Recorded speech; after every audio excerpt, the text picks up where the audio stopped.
So as we alternate our days between Marvel Comics and DC Comics, what we're going to be doing in this video is we're going to be talking about a character that you guys, or I guess a team or a group that you guys have been asking about time and time again. You guys have been screaming about this time and time again. So what we're going to be doing is we're going to be answering the question, what are the Celestials? And what's their purpose in the Marvel Universe? So what we're going to do in this video is we're going to go with the chronology of the Celestials, not their chronological comic book appearances. We're simply going to be going with what we found, or at least what I found to be the chronology of the Celestials in Marvel Comics. So what we're going to do is we're going to jump to 2013, and we're going to start with Astonishing X-Men issue number 61. Now what this does is give us the Marvel explanation of how the Celestials came into existence. And what we're going to find over the course of this video is that there's going to be a lot of contradictions in terms of the origins of the Marvel Universe and the Marvel Multiverse, which is going to be one of the reasons why Marvel is basically rebooting their multiverse continuity with Secret Wars. And so what we're going to be doing here, what we find here, is that in Astonishing X-Men number 61, we're told by Sage, who is a mutant that basically has a computer for a brain, more or less, that the Celestials were there at the beginning of the universe, and that they, for some reason or another, had created life in the universe. But the problem was, if there was life, there had to be death. And so they created a race of beings, some kind of a group, that would effectively be death. They would be destruction. And that somewhere along the way, the Celestials had made mistakes. And so what this group, I guess this creation was going to do was effectively destroy the mistakes that they had made, and in turn allow them to start anew. But the problem here is that these beings basically turned against the Celestials and began attacking the Celestials. And so in response, the Celestials created the multiverse.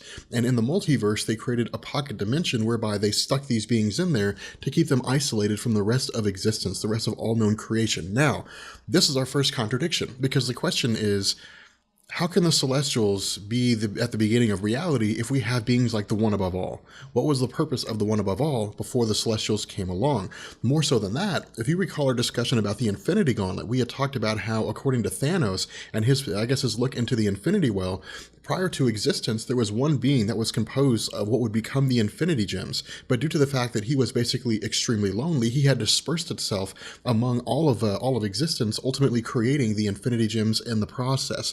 The problem here with regards to the origin of the Marvel Universe, Earth 616, and even the other universes, is that there's so much contradiction here. So in truth, this is really subject to what you want to believe. If you choose to believe this is the continuity for how the universe came into existence, that's entirely on you. This is simply just how Marvel is indicating to us as far as the most recent explanation of the Celestials as to how it was they came into existence. Now from here, we jump to Iron Man, the secret origins of Tony Stark. Now, this was a terrible story. This basically told us that Tony Stark was engineered, that Tony Stark had a brother, so on and so forth. But the fact remains is that somewhere at the very early existence of life in the universe, there was another group that came into existence. Now, whether this group was created by the Celestials or not is something we don't know. All we know is that they were simply just there one day, and that they had basically gone to war with the Celestials. Now, this group was called the Aspirants. Now, we don't actually know what the Aspirants look like. In fact, all this really explained to us in this story is that somewhere along the line, the Aspirants had created something called the Godkiller armor. And the Godkiller armor was quite literally this giant mechanism, this giant, human-like being that stood 25,000 feet tall, and it was basically used to kill off the Celestials. Now, what's also established here is that prior to this war between the Aspirants and the Celestials, that there had apparently been billions of Celestials. They had been almost countless Celestials, and that somewhere along the line, once this war had initiated, Celestials were being killed off left and right. And so ultimately, through some form or another, the Godkiller armor was more or less, I guess, defeated, or at the very least deactivated, and as a result, the Aspirants had evolved into civil war, and the Celestials wiped out what was left of the group. Now from here, we jump to the actual first chronological appearance. This is the first comic book appearance of the Celestials in Marvel Comics with Eternals issues 1 through 12. Now this appeared in 1976, and for those of you guys who are familiar with Jack Kirby post-Marvel, when he left Marvel around the 1970s and when he came to DC, you guys are familiar that Jack Kirby had intended to launch a series called The New Gods, and to a degree he did. He wanted to create this giant massive, I guess, mythology around the concept of the new gods. But the problem was that in the 1970s, DC was this big melting pot of experimentation, and so a lot of the titles that were going to go towards the new gods mythology were ultimately canceled off. And when Jack Kirby came back to Marvel Comics, he basically launched the Eternals. Now, what we learn in this 1 through 12 limited series is that at some point in the distant past of the planet Earth, the Celestials arrived and they basically found what would become human beings in terms of evolution. That is to say, they found apes that walked upright.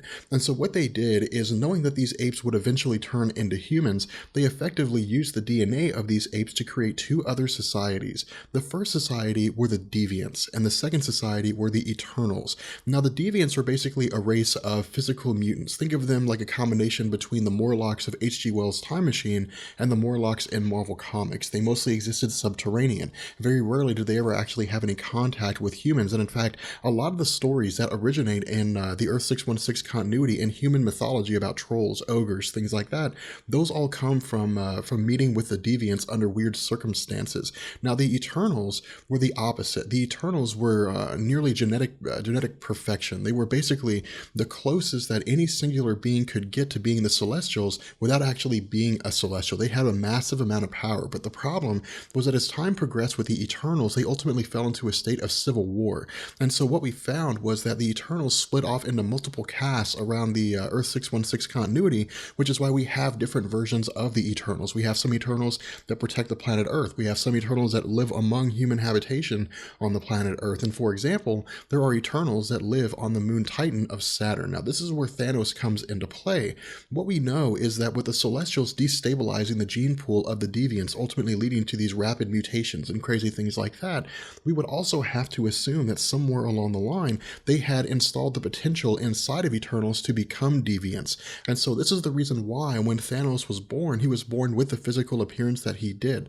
Thanos is effectively a mutant among Eternals. He is half Eternal with he's full Eternal with a deviant gene. And this is the reason why he is so much more powerful than all the other Eternals. This is the reason why he looks the way that he does, simply because of the fact that he is basically a hybrid among his own people. Now, what we know is that over the course of Marvel Comics, the Celestials have appeared over several occasions. We know that, for example, at somewhere in the distant past, again, around 5 or 6,000 BC, around the time that Apocalypse was rising to power, Apocalypse had come into contact with celestial technology. Now, the original assumption and the continuity of the X-Men was that Apocalypse had encountered the celestial technology, he had used it for his own ends, and ultimately gave himself this power. It's not until the Decimation storyline with X-Men Volume 2, issue number 186, that we learned that Apocalypse had actually borrowed this technology from the Celestials, that an agreement had been made between Apocalypse and the Celestials that if he was willing to pay debts later on, that ultimately he could use this celestial technology for his own ends. Now, of course,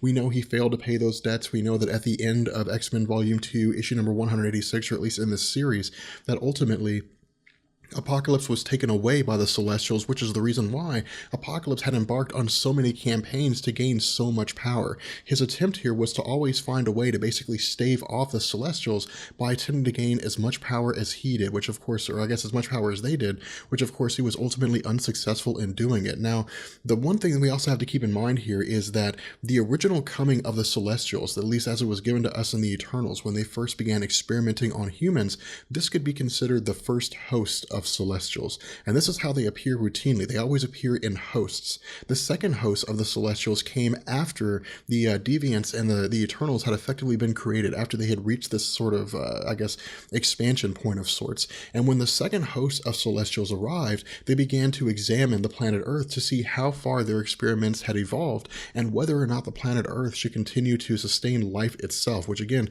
is something that we'll get into when we find out what happens when something fails this test.